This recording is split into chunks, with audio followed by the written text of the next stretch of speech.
ഈ രാത്രിയെല്ലാം ഡ്യൂട്ടി കിട്ടിട്ട് മനുഷ്യന് പ്രേംകുമാർ സാർ ആയിരിക്കും. ഹലോ. ആ സാർ. Okay sir. ശരി സാർ. പ്രേംകുമാർ സാർ ഇപ്പോൾ എത്തും. മിനിസ്റ്റർ വന്ന് പോകുന്നവരെ എല്ലാവരോടും നിൽക്കണമെന്ന് പറഞ്ഞു. അപ്പം ഇന്നത്തെ രാത്രിയും പോയി കിട്ടി.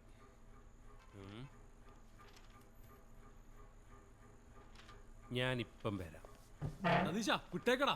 ഇവൻ ഒരുമാതിരി പഴയ പോലീസുകാരുടെ സ്വഭാവം. അയ്യൻ്റെ അമ്മോ, എന്തൊരു പാവം. ഇപ്പൊ കണ്ട JDF നേതാവിൻ്റെ മതിൽ ചാടി കടന്നോനാന്ന് ആരെങ്കിലും പറയോ?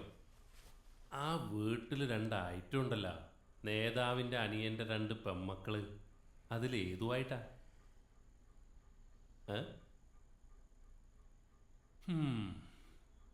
ഈ പ്രായത്തിൽ ഇങ്ങനെയുള്ള സൂക്കട എല്ലാം ഉണ്ടാവും. എന്താ ചെയ്യേണ്ടതെന്നറിയോ? നമ്മൾ പുതിയ ബസ് സ്റ്റാൻഡിൽ നിന്ന് കാനഞ്ചിറക്കൊരു ബസ് പിടിക്കണം. സ്റ്റോപ്പ് ഇറങ്ങിയിട്ട് കാർത്തിയായനിൻ്റെ വീട്. അങ്ങനെ ചോദിച്ചാൽ അറിയൂല. ചെക്ക് പോസ്റ്റ് ഏടിയാന്ന് ചോദിച്ചാൽ മതി, ആരും പറഞ്ഞു തരും. ഇനി സൂക്കേട പെണ്ണിനാണെങ്കിൽ ഏത് ബസ് പിടിക്കണമെന്ന് ഞാൻ പറഞ്ഞു തരാടാ.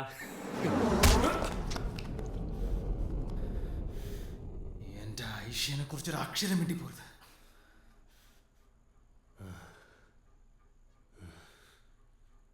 ചോര. ഇനി മരുന്ന് മേടിക്കാൻ ഏത് ബസ് പിടിച്ച് പോകേണ്ടി വരുമോ എന്തോ.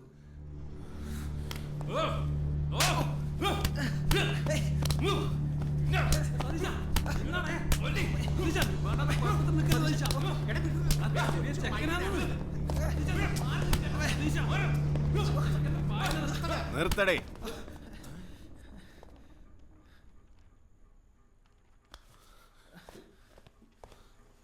സാർ ഓനെന്നെ തല്ലി സാർ. ഒന്ന് ക്വസ്റ്റ്യൻ ചെയ്തതിന് ഓനെന്നെ തല്ലി സാർ.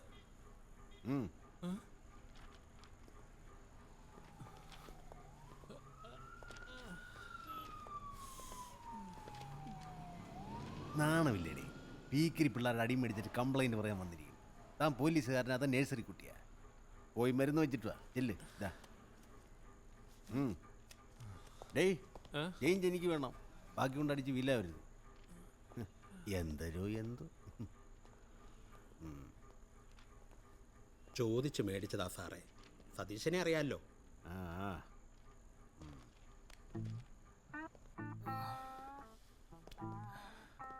യവനല്ലേ മറ്റേ പാർട്ടിക്കാരെ, നമ്മുടെ അബ്ദുൽഖാറിന്റെ കാമ്പൗണ്ടില്ലേ? അത് തന്നെ സാർ. എന്തടേ, പോലീസുകാരെയൊന്നും അത്രയ്ക്ക് ബഹുമാനം പോരെ? സ്നേഹിക്കുന്ന പെണ്ണിനെ പറ്റി അനാവശ്യം പറഞ്ഞ തൻ്റെ ഇടമുള്ള ഏത് മലയാളിക്കും നോവും സാറേ.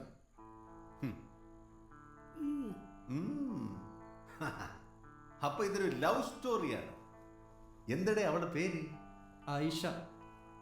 അബ്ദുൽ ഖാദറിന്റെ വീട്ടിലെയാ. ഓഹോ, എന്താ നിന്റെ പേര്? വിനോദ്. അപ്പൊ ഇതൊരു ഹിന്ദു മുസ്ലിം കളിയാണ്. കേറി വാ, കേറി വാ. നിന്റെ പ്രായത്തിൽ ഞാനൊരു അസാധ്യ കാമുകനായിരുന്നു കേട്ടാ. ഉള്ളത് ശംഖുമുഖത്ത് ഇന്ത്യൻ കാഫി ഹൗസിലൊക്കെ അടിച്ച് പൊളിച്ച് പ്രേമിച്ച് നടന്നിട്ടുണ്ട് ഞാൻ. അവസാനം ബേക്കറി ജംഗ്ഷനിൽ നാടി കിട്ടിയപ്പോൾ അത് നിന്നു. ഒരുപാട് പ്രേമത്തിന് സാക്ഷി നിന്നിട്ടുള്ളവനാണ് SI പ്രേംകുമാർ. അതൊരു സുഖം. ഈ JDF നേതാവിൻ്റെ കുടുംബത്തിൽ നിന്ന് പ്രേമിച്ച കഥ എനിക്കൊന്ന് കേൾക്കണമല്ലേ? വെള്ളത്തിൻ്റെ പുറത്ത് പറയാണെന്ന് വിചാരിക്കരുത്. നിന്റെ പ്രേമത്തിൽ എന്തെങ്കിലും സത്യം ഉണ്ടെങ്കിൽ എന്നെ കൊണ്ട് ചെയ്യാൻ പറ്റുന്ന സഹായങ്ങളൊക്കെ ചിലപ്പോൾ ഞാൻ ചെയ്യും. സാർ, ആവശ്യമില്ലാണ്ട് ഇങ്ങനെ ഓരോന്ന് ഏറ്റെടുക്കല്ലേ, പുലിവാലാവും. പുലിവാലാവട്ടെ. നമ്മൾ പോലീസുകാരെന്ത് പട്ടുമത്തേ കൂടെ തന്നെ നടക്കണത്. യവൻ കള്ളനൊന്നും അല്ലല്ലേ. യവൻ കാമുകനാണ്, കമ്മ്യൂണിസ്റ്റാണ്, തലശ്ശേരിക്കാരനാണ്. അതൊരു നല്ല കോമ്പിനേഷനാണ്. നീ പറ, എങ്ങനെ അവളെ കണ്ടു, എങ്ങനെ ഇഷ്ടപ്പെട്ടു, എങ്ങനെ അടുത്തു, എങ്ങനെ ഇവിടെത്തി, എല്ലാം പറ. ആ പോരട്ട്. ബൈജു, ഒന്ന് നിർബന്ധിക്കണേ.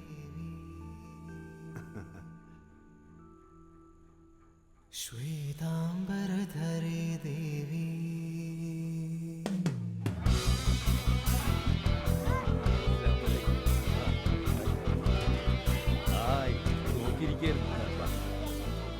മുകളിലത്തെ തരയൊന്നും ഡെക്കറേറ്റ് ചെയ്തില്ല. ഈ ലൈറ്റും കൊണ്ട് നടക്കാൻ വേണ്ടിയിട്ട് എത്ര സമയം ചുക്കൂറാന്ന് നോക്കിയിട്ട് കാണുന്നില്ല. കല്യാണ വീടാവൂല. എന്ത് നായത് ഒത്തിരി കാണുന്നില്ല. അവിടെ ചുക്കൂറ ഇതൊന്നും മുകളിൽ കൊണ്ടുപോയി.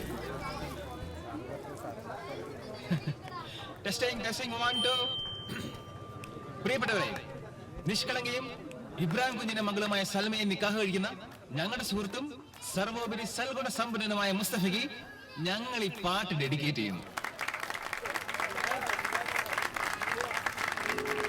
എന്റെ ഏറ്റവും അടുത്ത സുഹൃത്താട്ടാ. ഇവനേക്കാൾ നന്നായി വേറെ ആർക്കും എന്നെ അറിഞ്ഞൂടാ. അഞ്ചരയടിയൊരു ശീലമാക്കിയ കോന്തനാരാണ് മിതല സ്കൂളിൽ തോറ്റു തോറ്റു പഠിച്ചതാരാണ് ചെരുപ്പുകൾ അലവരാതി.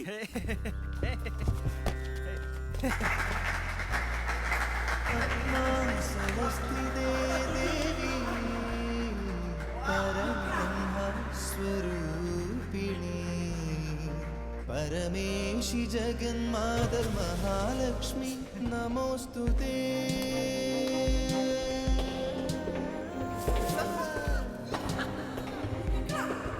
നമോസ്തുതേ.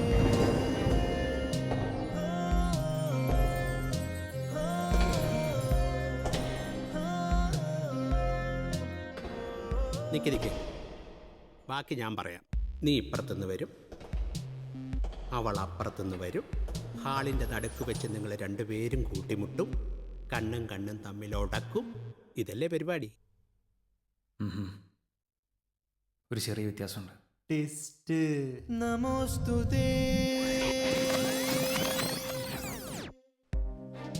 സുഹൃത്തിൻ്റെ ചേച്ചിയുടെ കല്യാണം കൂടാൻ വന്ന മഞ്ജുത്തി കുട്ടിയിലേക്ക് എൻ്റെ മനസ്സ് കുതിച്ചു. കുതിച്ചു പാഞ്ഞ എൻ്റെ മനസ്സിന് പക്ഷെ കുതിച്ചു പാഞ്ഞ എൻ്റെ ശരീരത്തെ നിയന്ത്രിക്കാനായില്ല. ശ്വേതാംബരധരേ ദേവി നാനാലങ്കാരഭൂഷിതേ ജഗത്സ്ഥിതേ ജഗന്മാതർ മഹാലക്ഷ്മി നമോസ്തുതേ. വീഴ്ചയുടെ കടുപ്പം പരിക്കുകളില്ലാതിരുന്നത് വലിയൊരു ആശ്വാസമായിരുന്നു. ഇടവും വലവും നിന്ന് കൂട്ടുകാരെന്നെ ശകാരിക്കുമ്പോഴും നേരത്തെ ചില ശബ്ദങ്ങൾ മാത്രമേ ഞാൻ കേട്ടുള്ളൂ. എൻ്റെ മനസ്സ് മുഴുവൻ ആ മുഖമായിരുന്നു. ഞാൻ ഇടിച്ചു വീഴ്ത്തിയ അല്ല, ആദ്യത്തെ കാഴ്ചയിൽ എന്നെ വീഴ്ത്തിയ ഐഷേൻ്റെ മുഖം.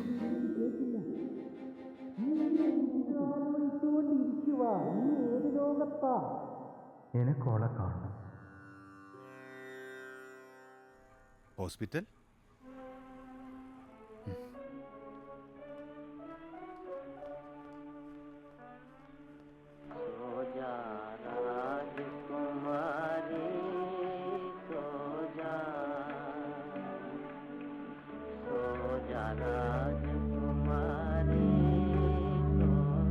ഐഷ,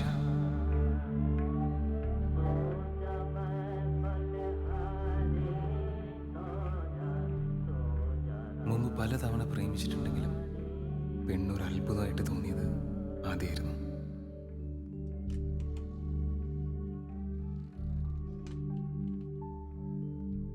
എന്നെ കാത്തിരുന്ന മറ്റൊരു അത്ഭുതം ആ ഹോസ്പിറ്റൽ മുറിയിലുണ്ടായിരുന്നു.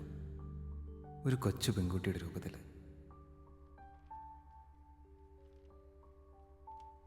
അച്ഛൻ ഓരോ മാസം അമ്മയ്ക്ക് ഗൾഫിൽ നിന്ന് പൈസ അയച്ചു കൊടുക്കുന്നത് അതെന്നെ നോക്കാനാണല്ലോ. അപ്പം എനിക്ക് കളിപ്പാട്ടം ചോക്ലേറ്റ് വാങ്ങിച്ചു തരണ്ടേ? എനിക്കൊന്നും വാങ്ങിച്ചു തരൂല, സത്യം. അപ്പോൾ ഇത് അച്ഛനെ അറിയിക്കണ്ടേ? അതെ, പക്ഷെ അമ്മ അറിയാണ്ട് വേണം. അതിനാണ് ഈ ടെക്നിക്ക്. കളങ്ങളിൽ അക്ഷരങ്ങൾ ഒളിപ്പിക്കുന്ന ഒരു സൂത്രവിദ്യ ആ കൊച്ചു പെൺകുട്ടീനെ പഠിപ്പിച്ചു. A B C D. ഓരോ അക്ഷരത്തിനും പകരമായിട്ട് ഓരോ കള്ളികൾ. B A G bag. എഴുതുന്നയാൾക്കും വായിക്കുന്നയാൾക്കും അല്ലാതെ മറ്റാർക്കും പിടികിട്ടാത്തൊരു കോഡ് ഭാഷ. കൊള്ളാലോ. എന്താ ഇതിന്റെ പേര്? സ്റ്റെൻസിൽ.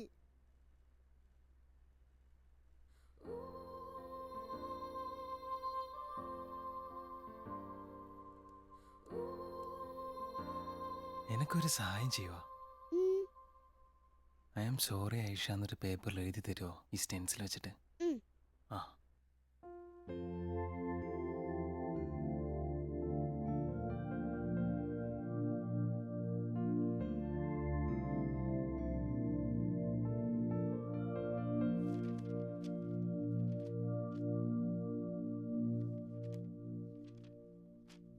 എഴുതി തരാൻ പറഞ്ഞിട്ട് തിരിച്ചു തരാ?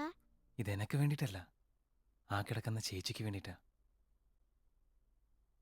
രാവിലെ എണീക്കുമ്പോൾ ഇതാ ചേച്ചി കൊടുക്കുക. ആരു തന്നൂന്ന് പറയണം.